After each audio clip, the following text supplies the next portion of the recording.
बारात विदा हो चुकी थी। कमरे में फूलों की खुशबू थी, दिए जल रहे थे और बिस्तर ऐसे सजा था जैसे किसी फिल्म का सीन हो। लेकिन दूल्हा रमेश कुर्सी पर ऐसे बैठा था जैसे कोर्ट में फैसला आने वाला हो। हे भगवान, आज तो कुछ होना है। उसके हाथ कांप रहे थे, पसीना ऐसा कि जैसे बिना नहाए ही नहाया हो। रमेश सोच रहा था, दोस्तों ने कहा था मजा आएगा, पर मुझे तो डर लग रहा है। फिर दरवाजा धीरे से खुला। दुल्हन सुनैना लाल जोड़े में अंदर आई, घूंघट इतना भारी कि आंखें भी मुश्किल से दिख रही थी। कमरे में सन्नाटा, न रमेश कुछ बोले न सुनैना कुछ कहे, बस घड़ी की टिक टिक। रमेश ने हिम्मत करके कहा, पानी पियोगी? सुनैना ने सिर हिला दिया। रमेश इतना नर्वस था कि ग्लास हाथ से गिरते गिरते बचा। फिर दोनों पलंग के दो कोनों पर बैठे थे। ऐसा लग रहा था जैसे शादी नहीं, यूपीएससी इंटरव्यू हो। रमेश बोला, आप खुश तो हो ना? सुनैना की आवाज आई। पता नहीं, बस इतना सुनते ही रमेश के अंदर कुछ टूट सा गया। अचानक सुनैना रोने लगी, ऐसा रोना कि जैसे नल खुल गया हो। रमेश घबरा गया। अरे अरे क्या हुआ? मैंने कुछ गलत कहा क्या? सुनैना बोली, मुझे मेरी माँ याद आ रही है। मेरी गुड़िया, मेरा कमरा, सब छूट गया। अब रमेश की आंखें भी भर आईं। अब कमरे में दुल्हन रो रही, दूल्हा रो रहा, फूल चुपचाप देख रहे। रमेश बोला, सच कहूं, मुझे भी डर लग रहा है। सुनैना चौंकी, आपको भी? रमेश, सच कहूं, मुझे भी डर लग रहा है। दोनों एक दूसरे को देखकर पहली बार हंस दिए। सुनैना बोली, आप जानते हो, मैंने सोचा था आप बहुत सख्त होंगे। रमेश, और मैंने सोचा था आप बहुत डांटने वाली होंगी। दोनों फिर हंसे। रमेश ने कहा, अगर सच बताऊं, मुझे तो सुहागरात से ज्यादा चाय पीने की तलब है। सुनैना, मुझे भी भूख लगी है। रमेश, घंटी बजाई, बाहर से आवाज आई, क्या हुआ बेटा? रमेश, चाय मिल जाएगी क्या? पूरा घर सन्न। माँ सोच में, सुहाग रात में चाय? कमरे में चाय आई, दोनों ने चाय पी और बिस्कुट खाए। रमेश बोला, ये सुहागरात कम चाय पार्टी ज्यादा लग रही है। सुनैना हंसते हंसते बोली, पर अच्छा लग रहा है। हंसी के बाद अचानक सुनैना फिर रोने लगी। रमेश, अब क्या हुआ? सुनैना, पता नहीं, खुशी डर सब एक साथ आ रहा है। रमेश ने पहली बार धीरे से कहा, रो लो, मैं यहीं हूँ। कमरा फिर शांत। रात गुजरती गई, न फिल्मी कुछ हुआ न सपनों जैसा, बस बातें हुई बचपन की, माँ बाप की, डर की और उम्मीद की। सुबह की अजान की आवाज आई। रमेश बोला, रात कब निकल गई पता ही नहीं चला।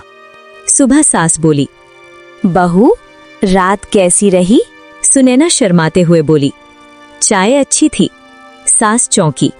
रमेश ने मन ही मन कहा, सुहागरात यादगार रही, पर अलग तरीके से। अगली रातों की सच्चाई, अगली रात का डर। पहली रात तो किसी तरह निकल गई, सुबह हंसी मजाक में गुजर गई, लेकिन जैसे ही दूसरी रात आई, रमेश का दिल फिर से धड़कने लगा। हे भगवान, आज फिर वही कमरा, वही पलंग और वही मैं। कमरे के बाहर खड़ा रमेश ऐसे सांस ले रहा था जैसे परीक्षा देने जा रहा हो। उधर सुनैना कमरे के अंदर बैठी थी, माथे पर पसीना, हाथ में दुपट्टा और आंखों में डर। कल तो निकल गया, पर आज फिर? उसने मन ही मन सोचा, शादी आसान नहीं है। दरवाजा बंद हुआ। कमरे में फिर वही चुप्पी। रमेश पलंग के एक कोने पर, सुनैना दूसरे कोने पर, दोनों के बीच पूरा हिंद महासागर। रमेश बोला, आज चाय नहीं मंगवाए? सुनैना हल्की हंसी हंसती, आज बिस्कुट खत्म हो गए हैं। हंसी के बाद फिर चुप्पी। अचानक सुनैना बोली, आप मुझसे खुश हो? रमेश चौंक गया। ये सवाल मुझे करना चाहिए था। रमेश, पता नहीं खुश हूं या घबराया हुआ, पर अकेला नहीं लग रहा। ये सुनकर सुनैना की आंखें फिर भर आईं। सब कहते हैं शादी के बाद लड़की मजबूत हो जाती है, पर मुझे तो कमजोर लग रहा है। रमेश ने धीरे से कहा, मुझे भी। अब दोनों रो रहे थे। कमरा फिर गवाह बन गया दो अजनबियों के टूटने का। कुछ देर बाद रमेश बोला, सच बताऊं, मुझे डर है कि कहीं मैं अच्छा पति ना बन पाऊं। सुनैना, और मुझे डर है कि मैं अच्छी पत्नी न बन पाऊं। दोनों ने एक दूसरे को देखा। मतलब डर दोनों को बराबर है। रमेश बोला, अगर दोनों ही फेल हो गए तो क्या होगा? सुनैना, तो रोएंगे फिर हंसेंगे। दोनों हंस पड़े, इतनी जोर से नहीं, बस उतनी जितनी दिल हल्का कर दे। बाहर से आवाजें आने लगी। बहू शर्मीली है, दूल्हा बड़ा सीधा है। कमरे के अंदर दोनों सुन रहे थे। रमेश बोला, लोगों को लगता है हम बहुत खुश हैं। सुनैना, काश कोई पूछता हम ठीक हैं या नहीं। उस रात भी कोई फिल्मी सीन नहीं, कोई वादा नहीं, कोई योजना नहीं, बस बातें, डर की, घर की, माँ की और नींद की। रात फिर निकल गई। सुबह सुनैना आईने में खुद को देख रही थी। चेहरे पर ना खुशी पूरी ना गम पूरा, बस थकान।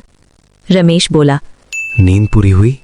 सुनैना, नहीं, पर दिल थोड़ा हल्का है। नाश्ते की टेबल पर सास बोली, सब ठीक तो है ना? रमेश और सुनैना एक दूसरे को देखकर बोले, हाँ, मतलब ठीक ही है। अंदर ही अंदर दोनों सोच रहे थे, ठीक होने में टाइम लगेगा। दूसरी सुहागरात भी न यादगार बनी न बुरी, बस सच्ची थी। जहां विक चिन्ह हंसी थी, रोना था और ढेर सारी उलझनें थीं।